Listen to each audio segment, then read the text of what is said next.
बहुत दिनों की बात है। किसी शहर में रमन, घिसा और राका 3 चोर रहते थे। तीनों को थोड़ा थोड़ा विद्या का ज्ञान था। तीनों चोरों को विद्या का ज्ञान प्राप्त होने के कारण बहुत घमंड था। विद्या द्वारा तीनों चोरों शहर में बड़े बड़े लोहे की तिजोरियां को तोड़ देते थे और बैंकों में लूट मार करते थे। एक बार तीनों चोरों ने एक बड़े बैंक में डकैती करके सारा माल उड़ा दिया।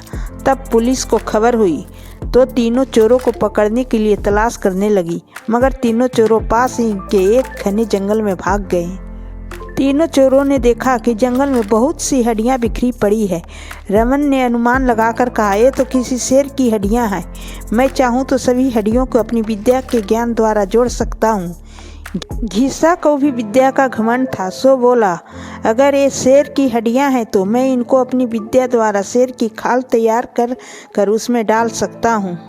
रमन और घिसा की बात सुनकर राका का भी घमंड उमड़ पड़ा।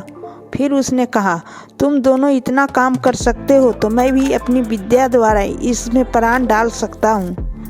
जीवित भयानक शेर को देखकर थर थर कांपने लगे, मगर शेर के पेट में तो एक दाना नहीं था।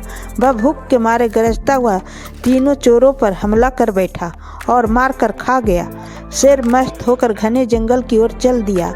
दोस्तों, इस कहानी से यह सीख मिलती है, कभी जानकारी या विद्या हो जाने पर कभी घमंड नहीं करना चाहिए। घमंडी को हमेशा दुख का ही सामना करना पड़ता है। यदि तीनों चोर अपनी विद्या का घमंड न करते तो उन्हें जान से हाथ न धोने पड़ते। हमें अपनी विद्या का प्रयोग सोच समझकर करना चाहिए। अगर कहानी अच्छी लगे तो एक लाइक, सब्सक्राइब, शेयर करना नहीं भूले। Thank you.